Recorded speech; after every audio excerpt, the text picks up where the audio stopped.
Hello, नमस्कार दोस्तों। दोस्तों, मैं आप लोगों के साथ एक अच्छी कहानियाँ लेकर के आता हूँ। कैसे हैं आप? आशा करता हूँ आप सभी लोग अच्छे होंगे और स्वस्थ होंगे।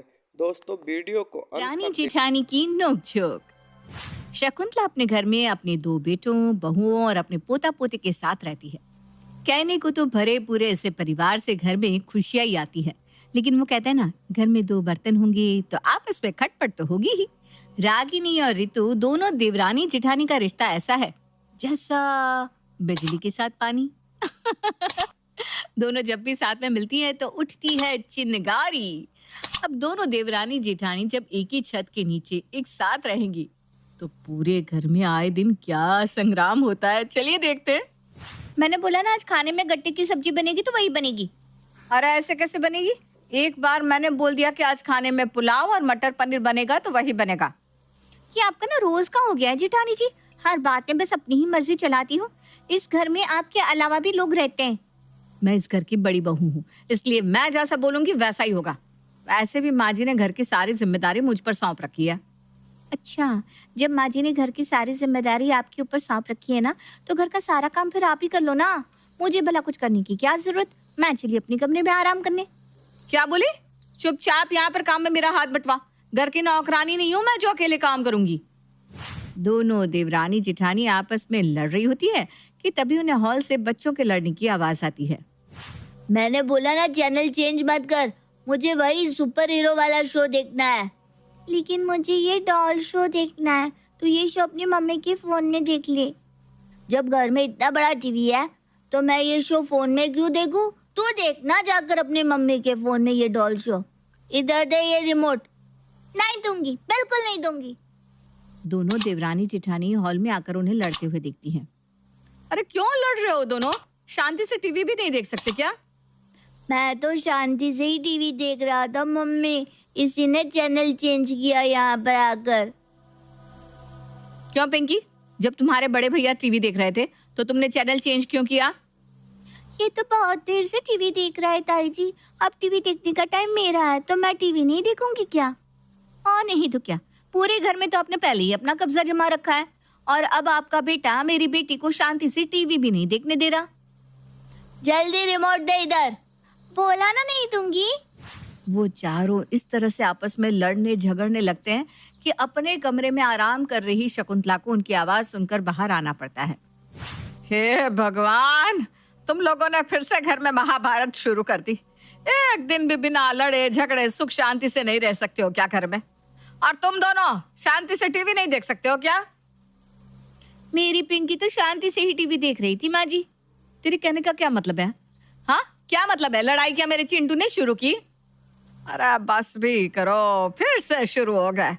तुम दोनों की देखा देखी में ही ये दोनों बच्चे ऐसे हो गए। जाओ, तुम दोनों अपने कमरे में जाओ और पढ़ाई करो। बहुत देख लिया टीवी।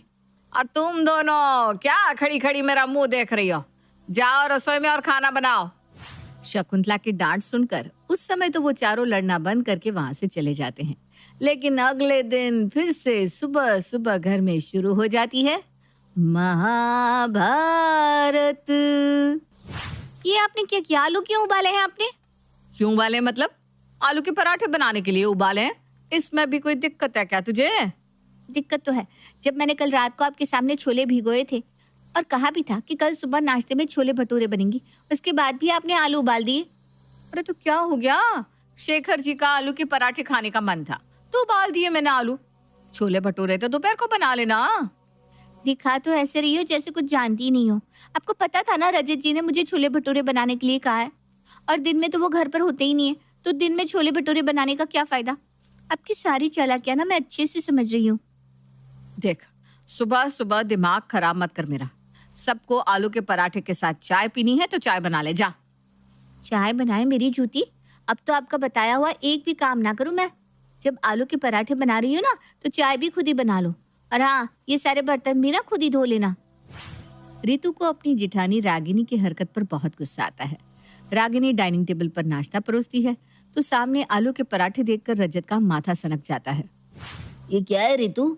मैंने तुमसे कल रात कहा था ना कि सुबह नाश्ते में मुझे छोले भटूरे खाने हैं। उसके बाद भी तुमने ये आलू के पराठे बना दिए। अरे परसों भी तो हमने आलू के पराठे खाए थे। इसमें मेरी कोई गलती नहीं है, आप मुझे कुछ मत बोलिए। ये सब तो दीदी ने किया है।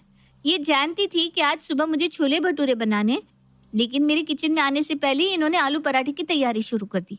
और साथ में अगर मैं छोले भटूरे बनाती तो माँ जी अपना राग आलापना शुरू कर देती।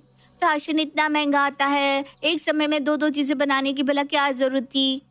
भाभी, ये क्या किया आपने? आपको जब पता था कि मुझे छोले भटूरे खाने हैं, फिर क्यों ये आलू के पराठे बनाए?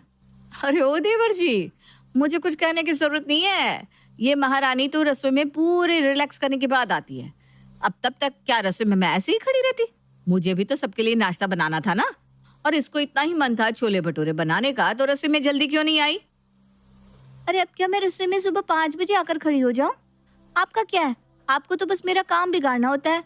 आपको अच्छे से पता है कि सब लोग सुबह 8 बजे नाश्ता करते हैं, 1 घंटे में नाश्ता बन जाता है, उसके बाद भी 6 बजे ही रसोई में पहुंच जाती हो। हाँ तो तू भी उठ जाया करना जल्दी। आई बड़ी।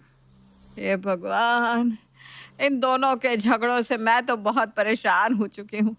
सोचा था दोनों बेटों की शादी करूंगी तो घर स्वर्ग जैसा हो जाएगा, दोनों बहुएं आपस में मिलजुल कर रहेंगी। लेकिन तुम दोनों ने तो मेरे घर को चिड़ियाघर बना दिया है। जब देखो तब कुत्ते बिल्लियों की तरह लड़ती रहती हो। सब लोग अपना मुंह बंद करो और चुपचाप नाश्ता करो अब।